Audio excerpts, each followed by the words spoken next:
Salut tout le monde, ici Philippe Michaud pour le blog de Best Buy, j'espère que vous allez bien. Aujourd'hui, on vous parle du casque de jeu A50 d'Astro. C'est un casque de jeu conçu pour la Xbox One et également pour le PC.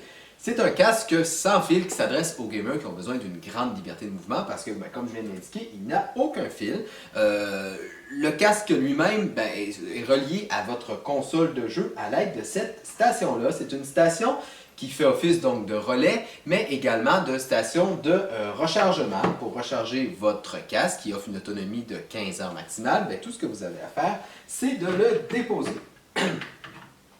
Donc, après avoir déposé votre casque, vous allez avoir les voyants lumineux qui vous indiqueront l'autonomie restante de votre pile. La station de rechargement ou la base elle-même se connecte à votre console à l'aide de deux câbles fournis, un câble USB et un câble optique d'une longueur de 1 mètre chacun, ce qui vous permet d'avoir un petit jeu. Donc, comme ici, moi, ma console est en bas et j'ai pu positionner ici la station de recharge.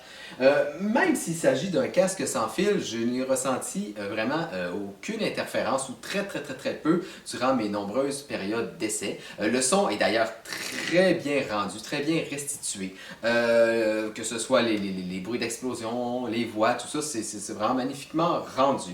Le casque lui-même est très confortable. Il suffit de le déposer sur la tête de cette façon-là.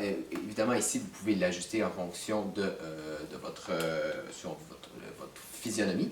Mais le casque lui-même donc est très confortable et vous pouvez vous en servir pendant de longues périodes de jeu sans ressentir un torticolis ou une douleur ou avoir l'impression que vos oreilles surchauffent. Parce que ce qu'il faut savoir, c'est que il est construit à l'aide d'oreillettes en tissu et non pas d'oreillettes en cuir.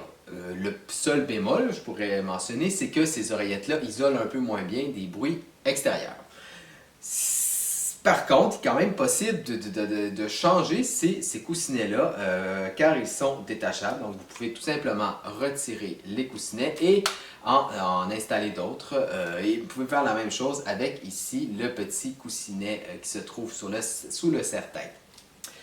Le casque lui-même est doté de plusieurs boutons. Vous avez ici le bouton d'alimentation, donc qui permet d'allumer et d'éteindre l'appareil. Vous avez ici deux boutons, le bouton qui permet d'activer le mode Dolby et le mode égaliseur. Vous avez finalement dans le bas une roulette du contrôle du volume.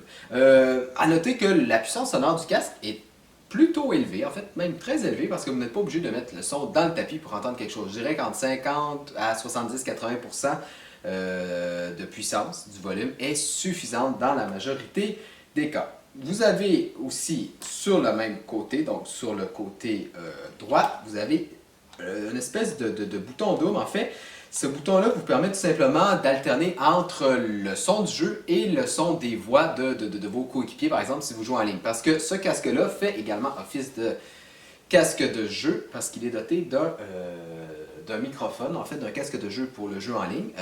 Ce microphone-là est assez flexible en fait.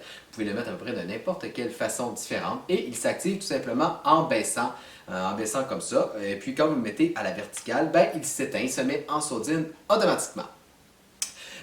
Alors voilà, c'est ce qui fait le tour du A50 d'Astro Gaming. Je dirais en terminant que c'est un casque de jeu vraiment sérieux pour les gamers les plus exigeants qui veulent une plus grande liberté de mouvement dans leur jeu sans pour autant faire des compromis sur la qualité. Alors voilà, si vous avez besoin de renseignements supplémentaires, comme toujours, je vous invite à lire ma critique complète sur le blog de Best Buy. C'était Philippe Michaud et je vous dis à la prochaine!